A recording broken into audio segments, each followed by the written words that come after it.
Hi, this is Lorraine from Vegetable Gardening with Lorraine, and I'm in the process of double digging my first bed for the season. Double digging is the way you prepare the soil for a real raised bed, which is the French intensive biodynamic way that was taught in this country originally by Alan Chadwick and later by John Jevons. So it's very productive. It's the most productive per square foot way of growing vegetables. You can grow plants much closer together because plant roots can grow straight down rather than going down, hitting a hard pan and spreading out sideways. It's a fair bit of work the first year, I won't kid you, but after that it's a lot less work because it makes weeds pull out very easily. And it helps to have compost. So we have a ready-made batch of compost that we'll be using. There are 3 tools that you use for this.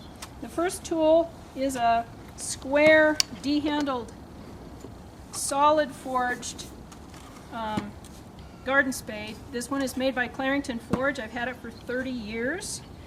Matching garden fork. These are not the kind that have a little tang that you get at the hardware store and sticks into the wood. This is a solid, this is all one piece, forged out of steel. Like I said, I've had them for 30 years. Those are the 2 basic tools, and then when the whole bed is dug all the way down, I use a leveling rake to level it all out. A garden cart is also a really handy thing to have, but you wouldn't necessarily need it.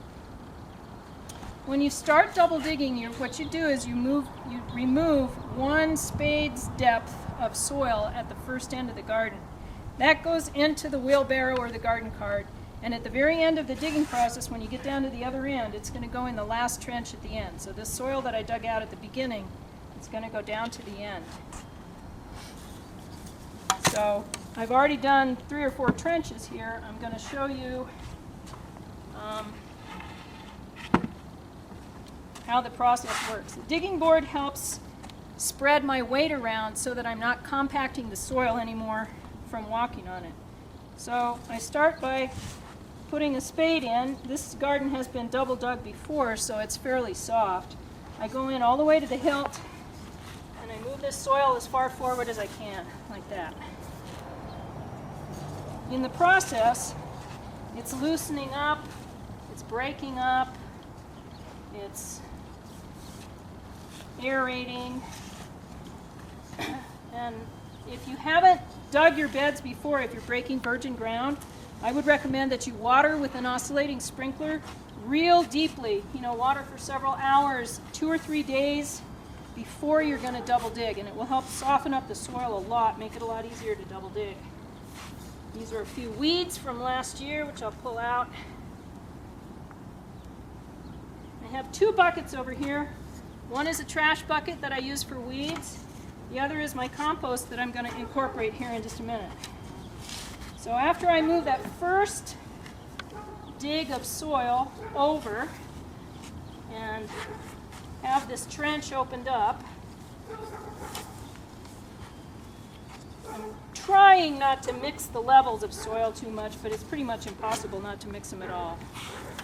Then I take my spading fork and I do the second dig. So I'm going to incorporate some of this nice yummy compost here. The organic matter from the compost, it's going to help keep the soil really loose. It's going to provide nutrients. It's going to provide humic acid, which works as a bank account for positive ion nutrients in the soil. It's just the best stuff ever. So right there I can feel I'm hitting a hard pan. The fork doesn't want to go in. So I need a little bit of weight on my fork, working it back and forth until the fork is deep. And then I'm loosening all that soil. So the first spade depth, that's what, 8 or 10 inches deep. With the spading fork, I'm going another 8 or 10 inches deep and loosening and aerating the soil really deeply and incorporating all that good compost, breaking up the big clods.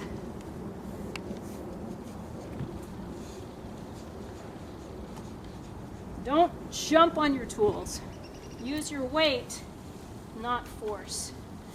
So when I taught, we used to have these big guys in my class and they'd jump on the fork and they'd go, wham! Wham! by the end of the day, they were worn out. So yeah, the soil over there was hard, but even if the soil is really hard, if you stand on your fork and you work your weight back and forth, it's a lot easier on your body. So I'm just breaking up those clods. Always when you get to the end, it's easier if you do the last one going the other way. Trying to stand only on the digging board and on the pathway. Now, you might think, how wide do you want your bed? Depends on how tall you are. I'm 5'2", kind of shrimpy. And I like my beds about 42 inches wide, because that way I can reach to the middle to weed, to harvest those big old juicy tomatoes in the spring, in August. To reach into the middle without having to step on the bed. So after I get the rest of the bed done, we'll start filming again down at the end, and you can see what it looks like as I get the last part of it done. Hi, so it's the next day, and I've finished double jigging the entire bed from that end to this end. This is my final trench, which I have forked, and I'm ready to dump the soil from that end of the bed, from that first trench, or two actually, which is in here. I've wheeled it down to this end. I'm going to dump it in this end and then level it out with my level rake. It's pretty heavy. We got some rain last night.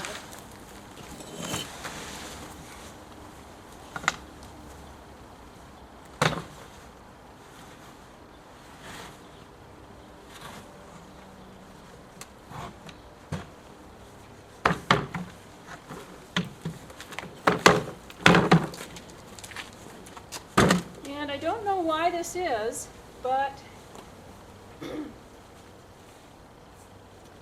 always end up with more space at this end of the bed than at that end of the bed. And I think it's because as you start to dig your trenches, you don't want it to fall back in the trench you just dug, so you're putting more to that end. So at the end, you always have more dirt that way than you have this way. So I'll level this out with my leveling rake. And then what I'm going to have to do is go along the bed and move a little bit of dirt down this way, all the way along the entire bed. Move some here, go up one notch and move some over. But when we started digging, this bed was the level of the path. And I don't know if the camera angle is such that you can see, but it's about 12 inches higher now than it was. And that's because we've incorporated air, we've incorporated compost, and it's just going to be a beautiful, deep, rich, easy place for plants to grow, putting their roots straight down rather than going down and then sideways and competing with each other. So that's how you do a double dug French intensive raised bed. Happy gardening!